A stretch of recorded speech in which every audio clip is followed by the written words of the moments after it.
मोदी झाल्यामुळे आज काय काही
मी गणेश अंकुशराव गेली 11 वर्ष झालं माझ्या डोळ्यानं मी गोव्यातील संत ज्ञानेश्वर माऊली संस्था ही स्वच्छता करते आणि सगळा महाराष्ट्र देश पूर्ण 31 डिसेंबरचं सेलिब्रेशन करण्यासाठी गोव्याकडे जातो. पंढरपूरातनं पण काय जातात. मग माझं ह्या माध्यमातून असं आव्हान आहे की तिकडची गोव्यातली लोक येऊन आपली चंद्रभागा स्वच्छता करतात आणि चंद्रभागा निर्मळ करतात. मग आपल्या इथल्या जी काय वारकरी संघटना आहेत ह्यांनी ह्या वारकरी संस्थेचा आदर्श घेऊन आणि ही चंद्रभागा कायम स्वच्छ राहावी. कारण आता बाहेरच्या राज्यातनं येऊन आपली चंद्रभागा लोक स्वच्छ करतात. मग आपल्या इथल्या वारकरी संघटना काय करतात असा पण प्रश्न पडतो. आणि ह्या माध्यमातून ह्यांनी जी काय आज बोध दिला आहे ह्यातनं खरंच शिकण्यासारखं आहे.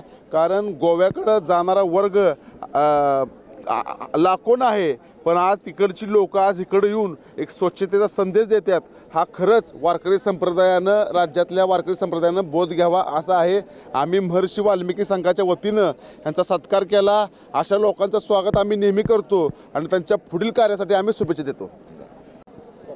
मी प्रभाकर गणेश नाईक, आमच्या वारीचा सल्लागार. आणि एक गोष्ट इथं नमूद करू इच्छितो ती अशी आहे की आम्ही आमचे हे जवळजवळ 150 वारकरी आज इथं सगळे नव्या वर्षाच्या शेवटाला इथं साफसफाईचं उद्दिष्ट घेऊन पंढरपूरला येतो आहे. आणि बाकीच्या उर्वरित भागातले आपल्या देशातले नागरिक विशेष करून वर्ष दिन साजरा करण्यासाठी गोव्यात जातात. काय तर आपली संस्कृती विसरलेले असे हे लोक आहेत असं मला वाटतं. आम्ही संस्कृतीचं जतन करण्यासाठी इकडे बघा इंद्रायणी साफ करतो, हा परिसर साफ करतो आणि एक उद्दिष्ट घालून देतो लोकांना. इथल्याच लोकांना नव्हे तर महाराष्ट्रभर असलेल्या लोकांना येणाऱ्या इथं कित्येक वारे येतात. आपल्या गोव्यातने आता 19-20 वारे येतात बघ.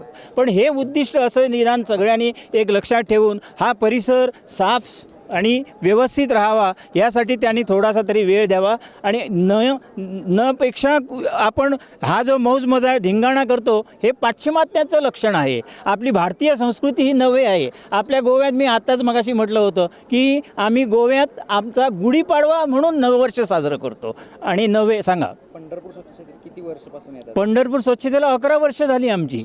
11 वर्षापासून आम्ही इथं येत आहोत. आम्हीच स्वतः सगळं सामान आणतो. गेल्या वर्षी आमच्या गणेशराव साहेबांनी सांगितलं होतं, म्युन्सिपाल्टीचे तहसीलदार होते, यांना काहीतरी सामान विमान द्या, फावडी द्या, गुंड्या द्या, त्याच्यामध्ये ते कचरा गोळा करतील, असं काहीतरी त्यांना सहाय्य करा असं म्हणून त्यांनी तिथं आमच्या सत्कार संबंध संध्याकाळी होणार तिथं त्यांना नमूद करून सांगितलं होतं. तर ही सगळ्यांनी एक सद्बुद्धी घ्यावी आणि हा जो चांगला उपक्रम आहे त्या उपक्रमाचं जास्तीत जास्त वारीतले लोक किंवा इथले ग्रामस्थ किंवा या काही इथले संघटना असतील, संस्था असतील, त्यांनी हा परिसर जसं पांडुरंगाचं मंदिर जसं निर्मळ, पांडुरंग जसा सगळ्यांना निर्मळ ठेवतो तसा हा परिसर ह्या सगळ्या लोकांनी पांडुरंगाच्या भक्तांनी निर्मळ स्वच्छ ठेवावा, जेणेकरून येणाऱ्यांना आणखी इथं यायचं उत्साह मिळेल आणि त्यांची आवड आणि त्यांच्या जो हा आध्यात्मिक प्रवास आहे ते प्रवासाचं साफल्य झाल्यासारखं होईल असं मला वाटतं.